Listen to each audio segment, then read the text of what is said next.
Good evening readers, it's Tilly here from Tilly's Shelf, and I'm here for another Victober related video, talking about another Victorian novel, and it's a Victorian novel that I keep seeing other people reading, and the last few Victobers I have been very, very jealous of the booktubers who got to read The Tenant of Wildfell Hall, and people have been like making really interesting videos about it and talking about it, and I've been thinking, I really want to reread that. So this year I was determined to make it happen. I listened to it as an audiobook, which was one of the Audible included audiobooks, and I got really wrapped up into it, and at points when I couldn't listen to the audiobook, I was reading it in this copy as well, which is a Folio Society edition that my mum got me secondhand. It's got some nice illustrations in it. It's Arthur Huntington lying on a sofa. And also online on the Gutenberg version because I just wanted to keep going with the story. And I sat down this afternoon, I'm in between some night shifts, and I woke up a little bit early and I thought, oh, I'll just jot down a few notes of like some of my thoughts on the story. And I wound up with literally with an essay. So I'm just going to read it. This is my first time in a long time having a proper script to read from. So I'm sorry if it sounds a bit stilted, but I'm just going to dive in and see if it makes sense. So essentially what we have before I start, I should say that there will be potential spoilers obviously for The Tenant of Wildfell Hall. I'm not going to go into too much detail, but I'm also going to make passing mentions to a range of other novels from the 19th century, so just be aware if you're really preoccupied about spoilers, it could happen, but I'm not going to say anything too specific. So yeah, what we have in The Tenant of Wildfell Hall is a story within a story, and the story within the story is the one that I'm probably going to focus on today because it is the most interesting. And I have to say, the external story with the character of Gilbert, I just find him a little bit frustrating and underwhelming, and I'm not convinced that he's the man that I would want Helen to end up with. I don't think that he's definitely better than her first husband, but I don't think he's like really brilliant as a character. But anyway, let's move along from that and focus on Helen's own narrative, which is told by the means of her diary, and Gilbert's perspective and the outside parts. So Helen is a prototype for what we think of as a new woman. So that's a woman who goes against societal expectations, who might work to support herself, and who dares society's censure. But The Tenant of Wildfell Hall is an early Victorian novel that purports to recount events that happened even previous to its publication, which I think was in 1848. As such, in its sentiments and its morals, it has more in common, I would think, to me, with Regency works and Regency novels than it does with later Victorian works, when society had substantially started to change, such as The Romance of a Shop by Amy Levy. That's a couple of decades later, but reads as though it's across a great divide. And part of that is the setting of the country versus London. But yeah, part of that is just the way that attitudes had developed in that time, which I'm going to come back to later on. So last month I read Agnes Grey, also by Anne Bronte, and I compared it to Mansfield Park. And I think with The Tenant of Wildfell Hall, there is a definite Mansfield Park type atmosphere to this as well, in the sense that there is one religious and upstanding character in a country house full of profligates. Arthur Huntington can be seen as a Henry Crawford type of character, but carried to extremes, or potentially a Henry Crawford who manages to persuade Fanny Price to marry him. And if you look at Helen as a younger woman, she is brought up by her aunt and uncle, she's away from her family, her birth family, and it's a bit like Fanny Price if she didn't have Edmund to fall in love with, in terms of the position that she's in there. The Tenant of Wildfell Hall is also reminiscent of other Regency novels. So the drunken antics of particularly the male characters reflects the activities in Evelina or Cecelia by Fanny Burney, or even Belinda by Maria Edgeworth. And it plays into a fascination with scandal, which readers have. But Anne Bronte is perhaps firmer in repudiating that scandal than Fanny Burney or Maria Edgeworth.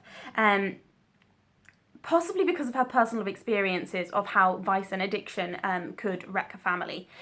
One book for me that this strongly called to mind was Self-Control by Mary Brunton. I should have looked up when that was published, but I think it was 1814. So both the stories feature a female heroine who fights poverty by supporting herself as an artist, whilst morally shining above the world around her and being like a morally perfect character that the author intends us to inspire to be. Both feature an anti-hero by the name of Hargreave, which is a funny coincidence. if it is a full coincidence. And this character in both books is kind of involved or wants to be involved in plans to get the heroine across to the other side of the Atlantic Ocean.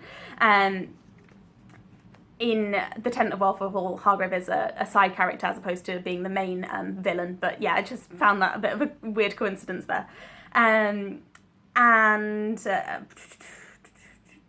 yeah, just things like that make me feel like Anne Bronte had probably read Mary Brunton or like knew that book, because there just seems to be little references and little consistencies between them.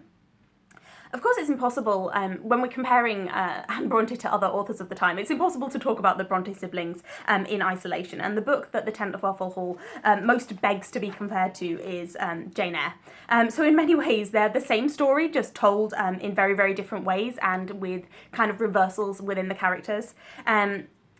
So scenes between certain scenes feel almost directly lifted and shared between the books. So scenes between Huntingdon and Lady Loughborough are almost direct echoes of Rochester and Blanche Ingram, with both using jealousy and distrust to make the male leads to build discomfort. And like Jane, Helen flees a moral threat to her marriage, but betrays herself at various times through unguarded sketches. So there's this kind of like artistic character doesn't hide their art very well theme for some reason that's going on. That's one of the shallower connections. But yeah, there's definite scenes that really reflect, and also kind of religious ideas that reflect between them, and moments where the character is in despair and like raises a silent prayer to heaven and things like that those characters share, even though the characters have widely different and in some ways reversed experiences. I have to say, I loved the reread of The Tenant of Wildfell Hall, and at one point I was thinking that I might actually like it more than Jane Eyre, and Jane Eyre is one of my favourite books, but on reflection I think there is not so much depth to Anne Bronte's writing. So for instance, Jane Eyre contains a very strong religious sentiment, and it is possible to read that book as a forcefully Christian work, but it also has other characteristics that balance that and that come to the fore at different times and on different rereads, whereas The Tenant of Wildfell Hall is focused so strongly on religion that I worry that it might become a little bit tedious if you were to repeatedly reread it. The general thinking on why this is that Anne wrote this more as a cautionary tale than as a novel. And this is another similarity with Mary Brunton, who said that her book was not a novel. I can't remember what she called it, but it was like a moral, an instructive moral work as opposed to being a work of fiction.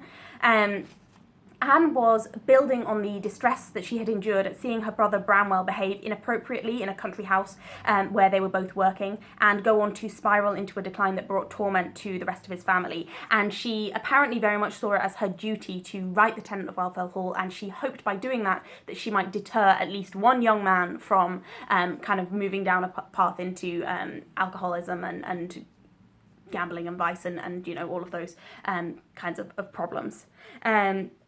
Obviously reflects a Victorian understanding of like addiction, but I suppose yeah. So this book has a lot to say about men egging each other on into vice, and the education and upbringing of men that Anne saw as turning them into tyrants. It also has a lot to say about domestic abuse and the impact of male behaviour on the female characters in the story. If we think about Jane Eyre, we never get a very clear and honest picture about the relationship between, for instance, Rochester and Bertha, until we see Bertha locked in an attic supposedly for her own good. But we don't really see how that relationship progresses to the point where that occurs. Which character is most to blame, I suppose, or how to analyse their relationship. In contrast, in The Tenant of Wildfell Hall, we get a step-by-step picture of how the Huntingdon marriage descends into abuse. Actually, I was very interested to see how well The Tenant of Wildfell Hall fits into, I suppose, modern notions of how abusive and controlling relationships work. So we see Huntingdon start out as the charming man who very rapidly persuades a woman into a serious relationship before isolating her away from her family and friends. Each time he does wrong, it's her who has to comfort him, while he promises to be better in future, but instead he gets worse. She feels unable and ashamed to share the truth of his behaviour with those who may be able to help her, and indeed she continues to love him for a very long time, even though to an outside perspective his behaviour towards her does not in any way justify her affection. Not that affection has to be justified, but she continues to love him despite the abuse. Eventually, he enacts a near total control over her and her child. And in fact, I was so interested in this portrayal of domestic abuse that I decided to compare Helen's experience at the low point of their marriage, which is after Huntingdon has taken away the savings that she had prepared to in order to be able to flee, and reduced her to having like a couple of guineas a month or something for household expenses, and restricted her ability to take control of her child. And I decided to compare that to a fairly modern assessment tool for domestic violence, which is called a DASH form, and you can find it just by Googling it. And this form is basically a way for non-police people to assess a victim of suspected victim of domestic violence, whether by them or from other sources, and decides on whether to recommend referral to what's called a MARAC, which is basically an escalation of investigation and support for that individual. So basically, if 14 triggers are met, in a modern day situation, you would send a referral for that person to go onto the MARAC situation. And by Helen's description of her marriage at its lowest point, her relationships meets 13 of those triggers, and that's acknowledging the fact that some of those triggers are related to modern laws and modern phrasings of things that just would not apply to like a Victorian experience. So the DASH form doesn't make much reference in itself to the newer ideas that we've got. I think it's from, the one that I was looking at was from 2009. I don't know whether it's been updated. That was just the one that was easiest for me to find. But we've got a new idea now of coercive control. And I say it's a new idea, but it's definitely something that has happened and existed for a very long time. And we can definitely see that those aspects of coercive control in the way that Huntingdon behaves towards Helen, in the way that he speaks to her, in the way that he treats her, in the way that he restricts her behaviours or tells her when and where she can go, like not letting her travel away from the house at different times, not having her family to visit around him and things like that. So, and in the threatening nature of some of his behaviours. So in many ways I was almost startled by the accuracy of this book and the way that it shows the gradual progress of that over a matter of years. Although I'm sure that it would be possible to analyse it differently and say, oh, it's not a very realistic portrayal of domestic abuse. I guess what I think is the point to this is that abusive behaviours and the methods or the structures of abusive behaviours haven't really changed through the ages, or they haven't really changed since that point in Victorian history. The context changes, but the patterns don't necessarily. So Huntingdon had the ability to isolate his victim in a country house, whereas a modern abuser might use technology as a tool for abuse, but the fundamental controlling process is there for Helen in the same way it might be there for somebody in the present day. And things like substance abuse and the education of men still play a role. They played a massive role for Helen's experience, and they still play a role in domestic violence situations today. What I think is the biggest thing that has changed is the understanding of the issue and the options available for women. Obviously, they're not always easily available, but they are increasingly there. So Helen Huntingdon, in her account, never even mentions getting a divorce, with good reason. So divorce at that time, so 1848, but we're reflecting slightly earlier than that, was only possible by a private act of parliament, and women had to prove that their husband's adultery was compounded by life-threatening violence. She would also have to pay a lot of money to get one of these private acts, which was not possible because we've already heard he'd taken away all of her money. And for some time before that, she had been using her money to pay off his debts.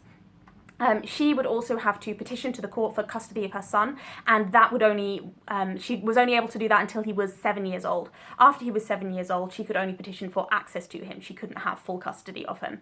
I would like to think that works like the Tenant of Wildfell Hall, although it caused outrage at the time and didn't get a very welcoming reception, it might have contributed to changes in views on these topics.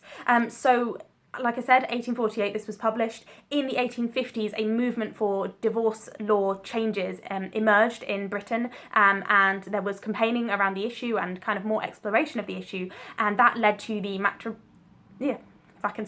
Matrimonial Causes Act in 1857, which allowed wives to use cruelty and desertion alongside adultery to gain a divorce, and that was a route that might have been open to Helen if she'd been financially and if she felt socially able to pursue it.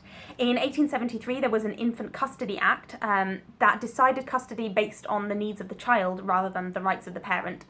So if we look at a child like Helen's child, his father obviously wasn't providing him with a stable and healthy environment. He was forcing him to drink a lot of alcohol as well, which I suppose at the time was not really recognised as being so harmful as it would be now.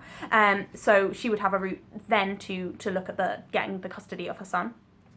And then moving on even further, by 1878 there was another Matrimonial Causes Act, and that allowed women, including working class women, because it massively reduced the cost of these things, to get a protection order from the magistrate, which is not a divorce, but it crucially allowed them to separate from their husbands whilst keeping custody of their children. So Helen Huntingdon, in the true era of the New Women, so in the 1870s, 80s, 90s, would have had far more options, legally at least, than Helen at the start of the Victorian era.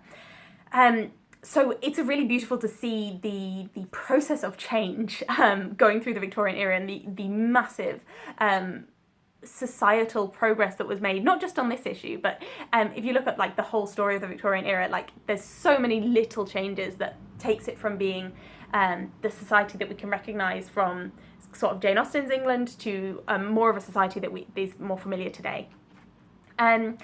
I think it's really interesting that Anne is far from the only Victorian author to interrogate the institution of marriage over that time period. So, for instance, one of the classic examples is Thomas Hardy with his work like Jude the Obscure. So that comes substantially after the 1878 Act. It comes in 1895, but it still uses literature to show the gulf between what was legal and socially acceptable and what was actually conducive to people's happiness and well-being.